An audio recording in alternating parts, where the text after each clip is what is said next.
If companies reject your applications while you are close enough to industry level, it probably means three things. You either don't know how to target companies properly, or else you have the wrong expectations about what needs to be put in your portfolio to get hired, or else nobody ever gave you the method to craft a targeted portfolio that gets you jobs. So today I'm going to teach you the portfolio framework that I used to start my career as a concept artist at Ubisoft and that I used with every student over the last 6 years when they wanted to start their own career. There are 5 steps you need to follow to craft a targeted portfolio that attracts studios and gets you hired. And by the end of this video, you will know the battle-tested formula to get your first job in the industry. Let's get started. Before we start, let's define what is a targeted portfolio. A targeted portfolio is a portfolio that matches as closely as possible the requirements of the company you are applying in terms of style, process, subject, and production content. In other words, when companies see a targeted portfolio, they will assume you could start almost immediately and fit in the production pipeline with little to no additional training required. This is especially important for juniors because they are the ones who generally need the most training to become autonomous in production. The less training they think you require, the more likely you are to be hired. Got it? Also, I want to get this straight, and this is the premise for the entire video. As an artist, if you want to get a job, you need to stop obsessing about what you want from companies and you need to start obsessing a bit more about what companies want from their artists in production. This simple shift will help you understand the whole video, yet the thousands of artists that you see on commission pages fighting for crumbles shows that it's not common knowledge. You must understand that companies receive tons of applications per day, so they can't afford to be picky with their candidate. Add the fact that productions generally cost millions of dollars, they have to be picky with their candidates. So by definition, companies won't lower their standards for applicants. That's why applicants must understand what companies want in advance. And speaking of which, before we start with the tips, I would like to ask you to write in the comment down below what is the biggest question you ask yourself when applying to studios. I will pick the best questions and make videos about them in the future. And with that in mind, let's get started on how to build a targeted portfolio. Step number 1, you do your research about the companies you want to apply to and you become an expert about them. So you pick companies you like, you make sure they hire juniors on some of their projects, and if they don't mention it, check out the work of their artist already working there. Then you understand their art direction and you build a reference bible accordingly. You figure out their tools and process, and finally you get some examples of what they are producing for your job, especially for junior work. Also, make sure to aim at several companies doing similar stuff. This way your portfolio will be an average in terms of style and subject of what they are all doing,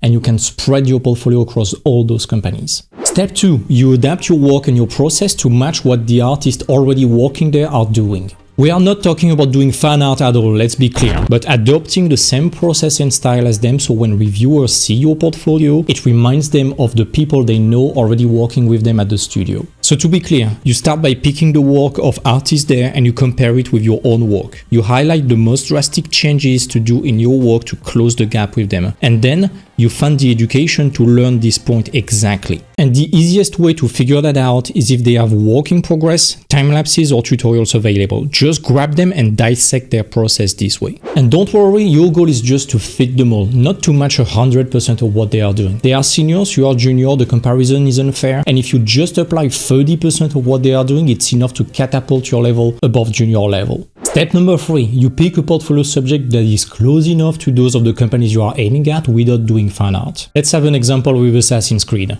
You pick a period or context they have not explored yet with some similar themes and you're good. 3 mentees I worked with in the past wanted to work on Assassin's Creed. One of them made a portfolio centered around the Legend of Zorro, another about Sinbad the Sailor, and the last one picked the 3 Musketeers. And all of them are very close in terms of subject for an Assassin's Creed. You have opportunities for stealth phases, swashbuckler fights, chases in the streets, on the rooftops of old cities, intrigues, conspiracies, and some strong historical roots. It's not 100% Assassin's Creed, of course, but it's close enough for the reviewer to imagine you able to work on Assassin's Creed. It's way easier this way than if you showed a Mass Effect inspired portfolio, for example. Step 4, and this one is highly underrated, you optimize every step of the application process so the recruiter has less opportunities to disqualify you. This includes having a portfolio sent as a PDF or on a dedicated page with no distraction, no irrelevant work, and no extra step to consume it. Making sure your CV is readable with a clickable link towards your portfolio. Making sure if you have an interview that your gear works beforehand, that your mic does not clip and that no background noise is picked by it. And also making sure to prepare the interview in advance. Do your research again. I know it might sound stupid because as artists we might assume our portfolio will carry us for the entire application. And while this is true, the rest is so underrated. I have seen some people doing job interviews for big companies in a pitch black room with just their monitor casting light on their face, and it makes them look like creeps about to commit a crime. And whether we like it or not, we are always being judged on the first impression we cast. So even if your portfolio will determine most of your chances to get hired, especially towards the beginning stage of the hiring process, anything afterwards that is in your control that you can optimize, you should optimize it. At least you make sure to remove any possible source of friction you can. The smoother the process goes, the better the experience of your recruiter, the less opportunities you give them to disqualify you. And step 5, you apply, but in the meantime you do a second portfolio. Time will pass before you get answers, so you need to utilize that time to craft a new portfolio. This way, once you are done applying everywhere, after a few months, you have two options. Either you get a job and you have a ton of new pieces to share on ArtStation to collect likes, or else you don't get a positive answer. In that case, you can reapply immediately to everywhere with a new, fresh and prospective portfolio. And you repeat the cycle until you get results. You need to always remember that once you have maximized everything that is within your control, aka targeting a company properly and optimizing the application process, then it's just a matter of not luck, but volume.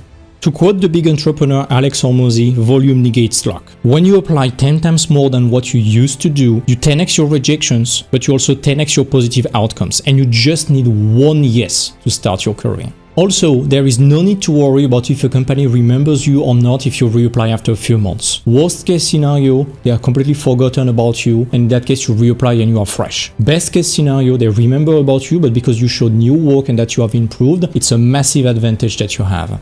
And these are the 5 steps to craft a targeted portfolio that gets you hired in the industry. Stacked together at equal technique, you can have a massively unfair advantage over your concurrents. It worked for me at 22 with no degree. It worked for my colleagues, it worked for all the students I worked with who applied it and got results, and pretty much every artist you know in the industry, so it will work for you too. I know this video was very dense and that you might be confused about how to put that into action. Again, a 10-minute video is not enough to cover everything in depth.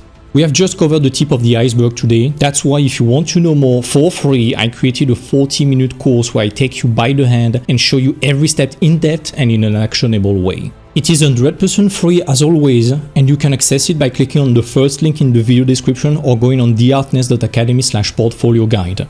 So enjoy it, folks. Feel free to share it with other artists who might benefit from it, and see you soon.